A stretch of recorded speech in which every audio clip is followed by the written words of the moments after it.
Hey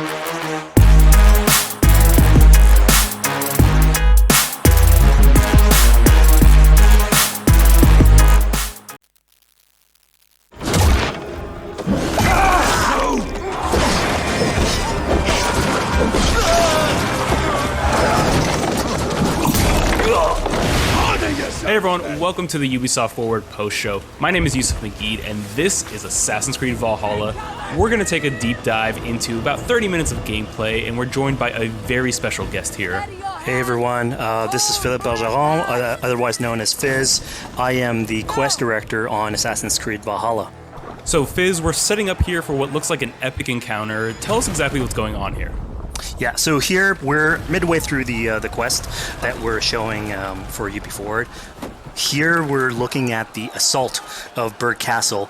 So these are big moments that usually sort of culminate at the end of the story. And so here Eivor, our Viking raider, is taking a group of raiders and Fyrds into Berg Castle to go and take down Rued and his clan.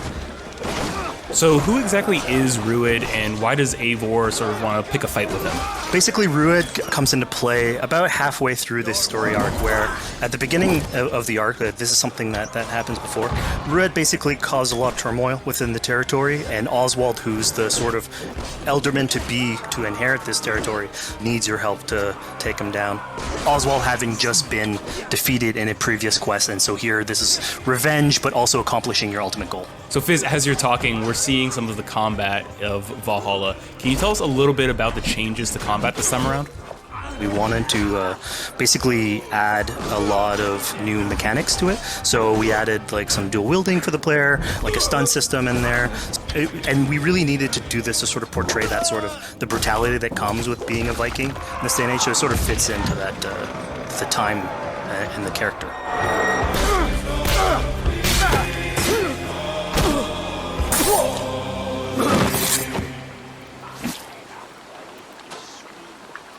Oswald.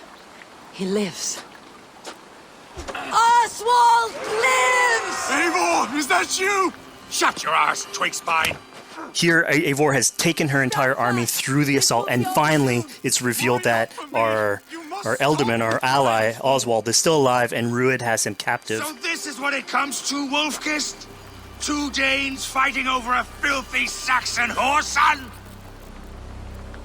If this swine is your prize, come and get him! So now that we've seen that Oswald is alive, we have Rued within our sights. What's the next step here? So the next move for Eivor is to finally face off against Rued. She has her allies, they can take care of the rest of the army. Now it's time to go one-on-one against Rued in one of our boss battles, actually. Your battle is not yet won, Oswald. And it's worth pointing out, actually, that here what we're showing is the player going and facing off against Rued aggressively, but we tend to always have to support a 360-degree approach in these things. So the player could have approached this a little bit more stealthily and gotten at least like a good critical hit on either Rued or his wolf, and so you can play this a little bit more strategically if that's your playstyle. So we're not only fighting Rued here, but also his pet wolf, right? One of my preferred strategies is to eliminate the wolf first, just focus fire on him. It takes at least one opponent out of the combat. Now Rued will have extra abilities that come into play if you do eliminate his wolf, but I think having one opponent less in the battlefield makes for a good strategy in the whole.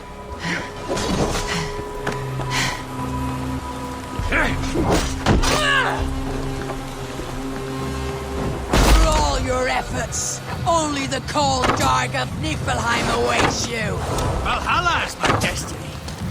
That fate will not be met today. Why does they should be ruined, wolf-kissed? Made thralls, not treated as equals. We are better than this. Than all of them. Do not drag me down to the sewage you wallow in. We just a Dane fight tooth and nail for a Saxon. You throw in with these wastrels? These arrogant swine? Eivor, no! He should be tried before God, a lawful assembly. All right, so we've defeated Rued, we freed Oswald. What comes next? Oswald, in this case, prefers for Rued to be kept alive, and so you basically have to choose, are you going to go against his wishes or stay true to your nature? So we have this choice to make, but before we get into that, I want to rewind a little bit because we just did this big, grand assault, but Eivor couldn't have done it alone. She clearly had to recruit some folks along the way, get some troops, get some allies. So let's actually rewind and see how we went about first gathering those troops. Right, so when coming up to an assault, it's a game of numbers. Eivor can go into pretty much any location and be a stealthy Viking, eliminating some of the assets, which ultimately would be a strategy. You can do that, and you'll have some of the ingredients or of the assets there that will have been sabotaged, but you still need an army. So here what we're seeing is Eivor going around the countryside and raising what we call a Fyrd, which is the men and the women of the territory who come up and fight in the name of a king. So here Eivor is going around and trying to convince people to fight in the name of Oswald to finally take down the oppressor that is Rued. Defending East Anglia, defending you. Will you not do the same? What? Die in defense of a lost cause? Yeah, so she's really using like the image and like the leadership that Oswald had, what he meant to the people in his name. She's going to recruit these people. Pretty words, Dane. But the men of Theovard have their own battles to fight. So we're told by this Reeve that there are troops, there are allies that he could add to our cause, but first we sort of need to do him a favor, is that right? Yeah, so obviously these people have been run down by Rued and the impact he's had on the territory, so I think a lot of these people have sort of lost hope. And so you need to show them that there is hope. And so here Eivor is basically helping them take back one of their prized locations by taking a couple men and raiding a nearby township, basically taking it back for the people and showing that there's a reason to continue fighting and then get them on your side.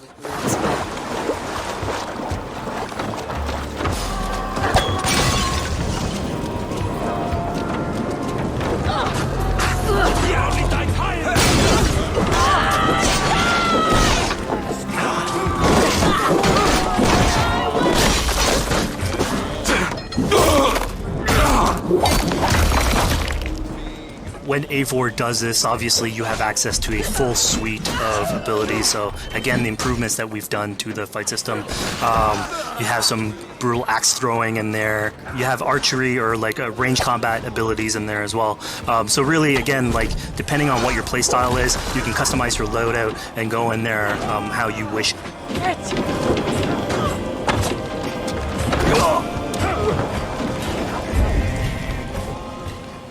Phyz, we just saw this giant pulse go out. What exactly was that? So that is what we call the Odin sight. The Odin sight is basically our interpretation of the eagle vision from previous games, and we thought it was good to sort of bring that back. It's basically Eivor's intuition. It's how she perceives the world. When the player uses that, it'll highlight basically interactive objects, like things that will bring her an advantage. So we'll have arrows, like health consumables that are in there. So it really is like a good way of sort of understanding the world and showing you like things that you can go and touch. Yeah, I mean, speaking of things we can touch, we just picked up this awesome new weapon. It's something we wanted to play with on Assassin's Creed Valhalla, where we have fewer weapons in the game, but you can invest in them more, so they become your weapon. And so depending what your preferred playstyle is or your preferred weapon type, then you can go and choose, I'm gonna fight with this weapon and invest heavily into that. Not only are we looting weapons, but we see something here called the Book of Knowledge. Can you tell us a little bit more about that? They unlock skills for the players. So here you can see the Valkyrie dive that has just been unlocked. We have these spread out throughout the world, so again, to promote exploration and discovery. As you travel through the world and you explore locations, you can find these books that will add abilities that you can go and invest in, put into your loadout, then go into the different locations or the different quests in the game and use those depending on what your playstyle is. Now we've recaptured this village, we've secured more troops for our assault. Let's jump back now and figure out what we want to do with Rued.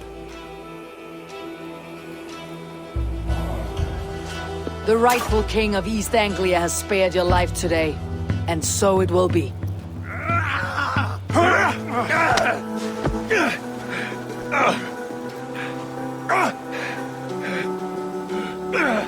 Passion is a virtue suited for anyone, Eivor, including you.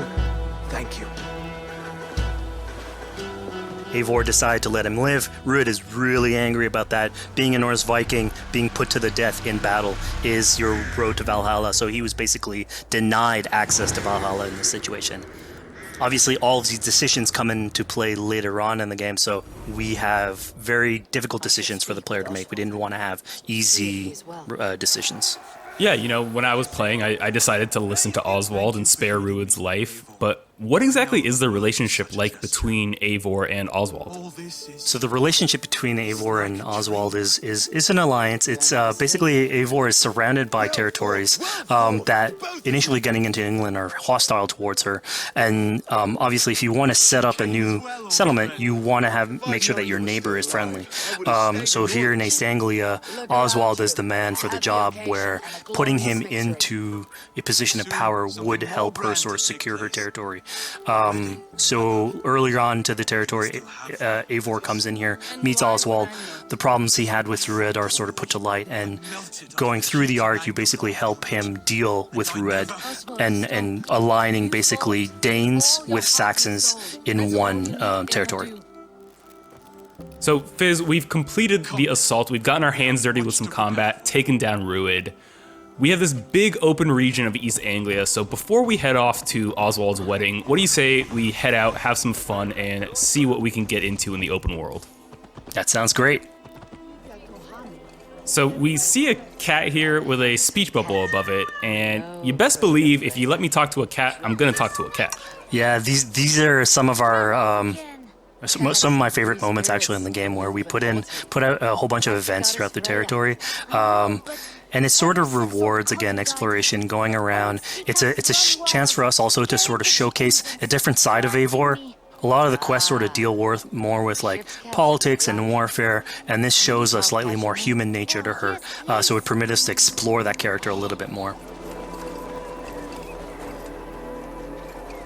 And so here, basically, like you're trying to help a kid with his cat, and ultimately get that cat to sort of join your crew as a cat raider.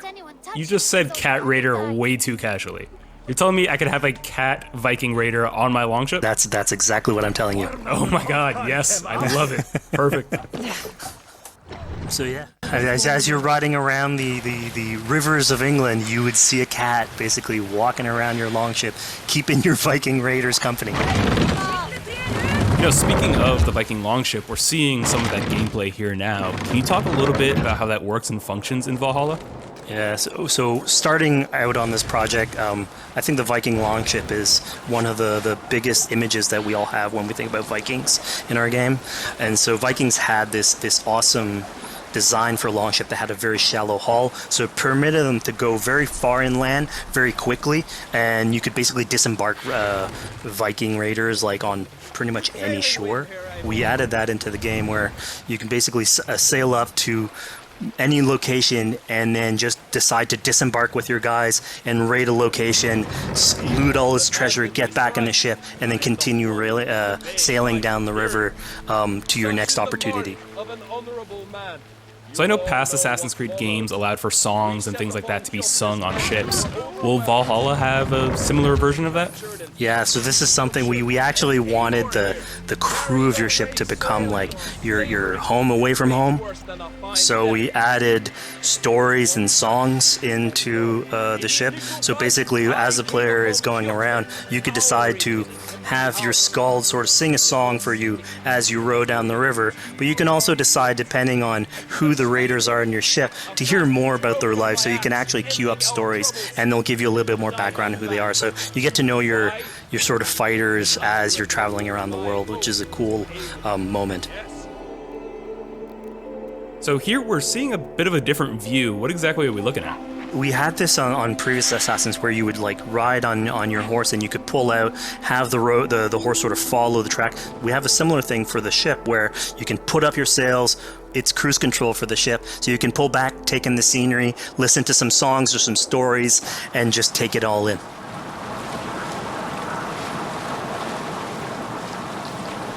So, speaking of Viking songs, we have an activity here that's not exactly singing, but kind of related, right? Yeah, so here what we have is what we call flyting, which was an activity that Norse people would partake in. They would like to have a battle of wits and sort of poetry where insults would be thrown back and forth between each other. The idea was to try and have a good insult, but also to have a good rhythm and a good rhyme in there. So it's basically a precursor to rap battles. Here's the silver.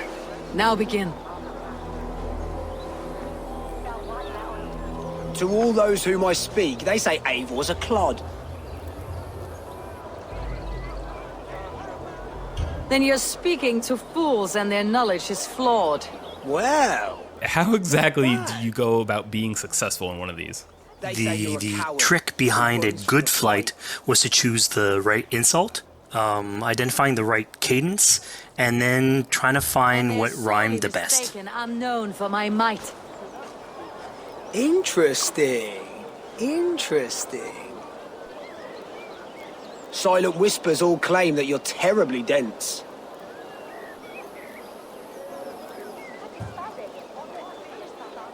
Then you've clearly misheard them. My wit is immense. Oh, you looked out with that one. Well, what a surprise. Eivor of the Raven Clan is a true talent. I'm shocked. Don't believe everything you hear, unless it touches on my flyting. Then heed every word. Take the coin. So now that we've proven our sharp tongue and wit, I think it's time for a bit more relaxing activity, so we're fishing here. Yeah, that's it. So we gave Eivor a fishing line, so you can actually throw out a line and go catch some fish.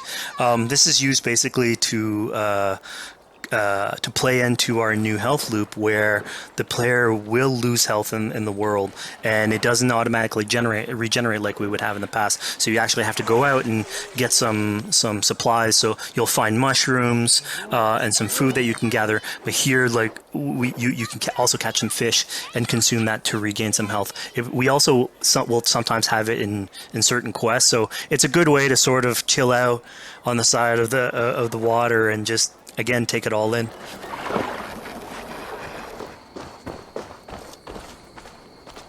So this is what we call one of our offering altars. So the idea is that you find these around the world and you make offerings to it. So it'll take like animal parts and stuff that you can find throughout the world. Here what you're seeing though is sort of like a fancy version of it, where as you do your offering you get interrupted by some kids that basically come and steal your stuff. So it's just a way for us to sort of showcase that like the systems and the activities in the world can sort of play in with some quests and some little events. So it's our way to sort of dress up these moments and make it all fit inside the whole experience. Yeah, this seemed like a really sort of unexpected turn for what I thought was going to be kind of a simple interaction. Yeah, and it's really what we were trying to do with these events is to give another dimension to Eivor, other than just, the pure rar Viking or the politician. Because you can imagine at some point that will grow old if you're always telling that version of the character. So it lets us really go into the depth of who is Eivor, what motivates her, how she can interact with the world outside of warfare and politics. Your stealth needs work. We were close. And it also showcases like a different facet of the world at the same time. It's not only Eivor. So it just widens the breadth of the stories that we can tell. So who exactly are these two children? These are kids of East Anglia. They are going through tough times with whatever Rued's been doing to the territory. And so they're just here trying to survive and basically exploit the people that are there to make offerings. It was kind of nice to see that Eivor wasn't really necessarily upset at them for stealing, and after you talk to them, you have the choice of helping them. You can give them food, give them some money, or maybe just say, hey, good luck, on your way. Yeah, and this is something we also wanted to do a lot. Like, so here we're doing an event, we do it in quests as well, but we want to give a lot of this agency into players' hands so that they can sort of shape Eivor a little bit. Who she is, so it represents them a little bit more, and they can roleplay that a little bit better.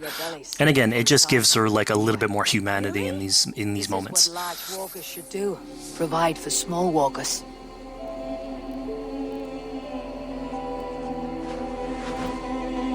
Here, large walker. A necklace?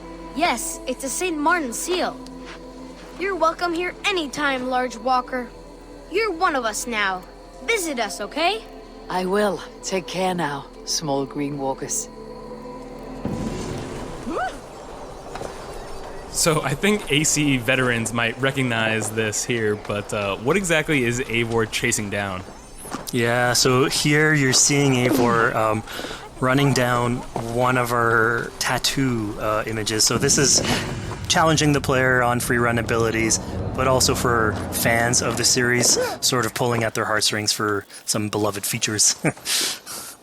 So are we going to be able to tattoo Eivor? Yes, by collecting these tattoos, you actually bring them back to your settlement, and then you can customize different body parts, having different tattoos everywhere. So again, another form of expression, and it's sort of to represent that Viking culture. Phyz, one of my favorite things when I was just out there exploring East Anglia was coming upon a house or a building and realizing that there was a chest inside, but that there was no easy way in. And in this case, I saw all the doors were barred, but I knew that because there was a chest in there, there must have been some way to get inside. So I went around the back and, found a way in. Yeah, I'm glad you actually caught on to that. You're pointing at something that we wanted to work on a lot on Valhalla, where we wanted the exploration to make you feel smarter. So we played a lot with puzzle solving, so making sure that every house that you find sort of appeals to you, like it draws your attention, and then when you want to come and explore, it's not given to you. You still have to work for it a little bit, so it'll challenge you on your observation skills, logic, just trying to find how do I get into this. So we play a lot with level design, quest design to offer challenges to players, and you basically come out of it like with a better feeling for the exploration, but you also get to see more of a story behind any of these locations, which we've crafted. So it gave us a little bit more time to sort of slow down the experience and tell a different version of a story.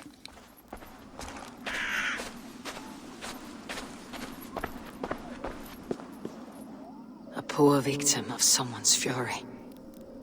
Yeah, I mean, speaking about exploration and just finding things out in the world, I was just wandering and came across this clearing and found this kind of morbid altar. Yeah, so this is one of our bigger events that we have scattered in the world. So as Eivor explores, she can find altars like this, and by interacting with them, here it's a trap that's been set by this character named Regan. Now, there's a bigger story behind all this. There's multiple steps to it later on. So this is one of the moments. It permits us to go into a slightly more mystical realm and play with a boss fight that has more magical abilities, if we will. And basically have this awesome boss fight in the middle of the swamps.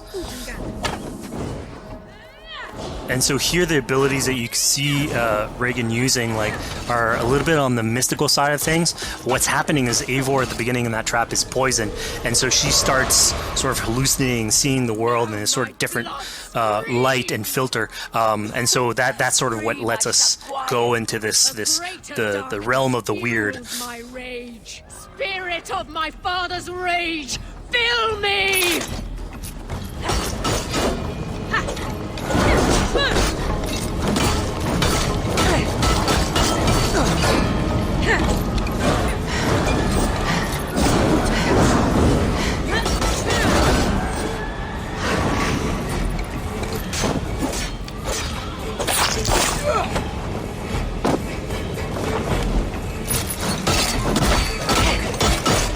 Enough, this crackling and rest your demons. So we just saw here that Regan belongs to something called the Daughters of Lyrium. Yeah, that's correct. By finding the other daughters, you'll get a little bit more backstory on who they are, so we don't want to spoil that too much. But it creates like a sort of greater story that is not on the main path in any way, but it is still very rich and adds to the lore of this world and actually plays into history. So we just had a really exciting, really intense boss battle. I think it's time for something a little bit more relaxing and calming now. Yeah, it's all about pacing yourself with the highs and the lows. So here we have a low chill moment of what we call building a cairn. So Eivor, as she explores the world, will find these sort of meditative areas where you have a pile of rocks that you could just stack on top of one another using physics. And I mean, yeah, the ultimate goal is to try and get the highest pile of rocks, but really it's about taking in the sights, relaxing, taking a step back, and just building something. Together we stack stones into cairns. These? Yes. Think of this as a test of mind and wit. Stack the cairn stones high and wide into any shape you like. I mean, you can spend as much time as you want building these things, making them as high as you want, as weird as you want. I'm sure, like, a lot of these stuff will end up on the internet, like people comparing structures. And the cool thing is that once you've built it and you decide to get out of it, it sort of stays there. And so that's yours, right? And until the moment where you come back and you want to build a new one. It's sort of cool that we were able to give that to players to express themselves. At this point in the demo, we've explored East Anglia, we've met some children, we've broken into a house, we've fought a boss, we've built a cairn. I think now it's finally time to go and head off to Oswald's wedding. Yeah, so this is the moment it's all been building up to. By the moment you get into the territory, sort of like mentioned by Oswald, that he's trying to get married with his Dane lady.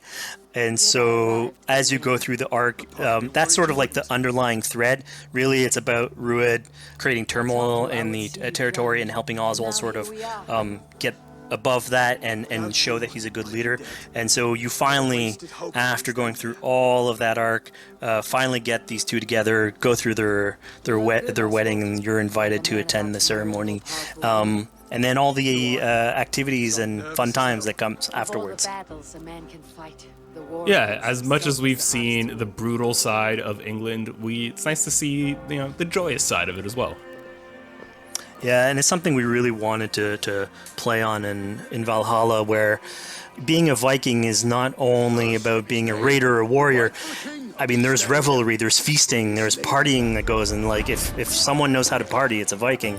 And so here, this is one of our opportunities to sort of show what a sort of Viking gathering is. And what's cool here is it's a good alliance of Norse culture with Saxon culture, sort of smashing those two things together and building bridges. Yeah, I mean, what's a wedding without some drunk archery, right?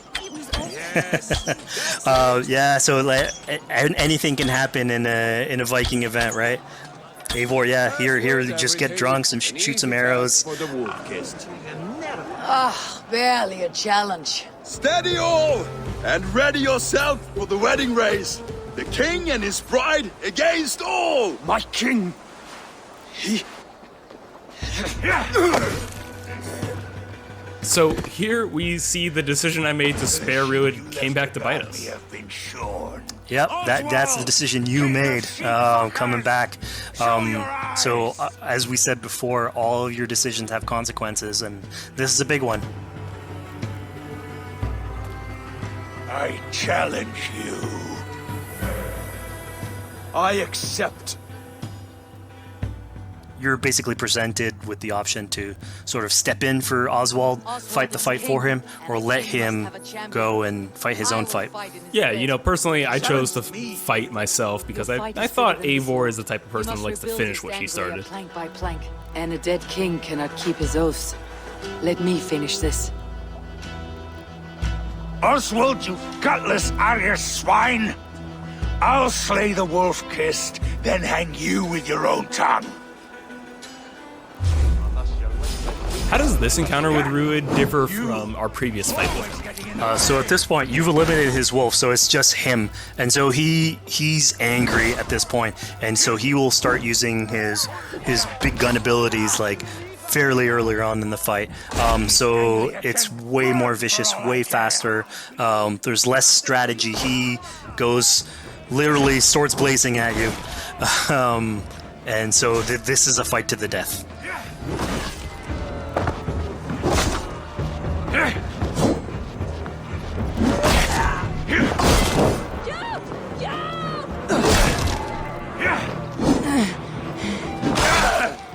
And of course here, like, this is a decision you made to go and fight him, but there's multiple outcomes to this scenario. You could have let Oswald fight his own fight and prove basically his station as the rightful leader. If you had eliminated Rued, obviously this would not have happened. It would have been a slightly more joyous occasion. But ultimately, in all scenarios, you still have an alliance with Oswald. He's proven to be the right leader for this territory, and to be a good ally for you. A great service. I promised you an alliance, and now you have it. And one day I will need you to make good on that alliance. So we're about to take off from the wedding, but Eivor decides it's a good idea to check up on her friend Finner. Yeah, so Finner is probably one of the more recurring characters in this arc. You get to meet him very early on. He's a very endearing character, sort of used to have a Viking life, sort of misses it, and going through all these adventures together is sort of like lights that fire back, and so he's willing to join you in your raiders. So he's one of many raiders that you'll encounter in the game, and you can sort of recruit, bring back home, and then have them sort of join you on your adventures on the longship. He can tell you these stories that we're telling you about. You get to know a little bit more about him. So again, it's a fun way to sort of discover more about these characters that you meet and bring them along for adventures. Together, I'll gather my things. Well, folks, we've come to the end of our Assassin's Creed Valhalla playthrough. Phyz, thank you so much for joining us. When and where can people play it? Assassin's Creed Valhalla will be out on Xbox Series X and PlayStation 5, and is coming to Xbox One, PlayStation 4, PC, and Stadia on November 17th.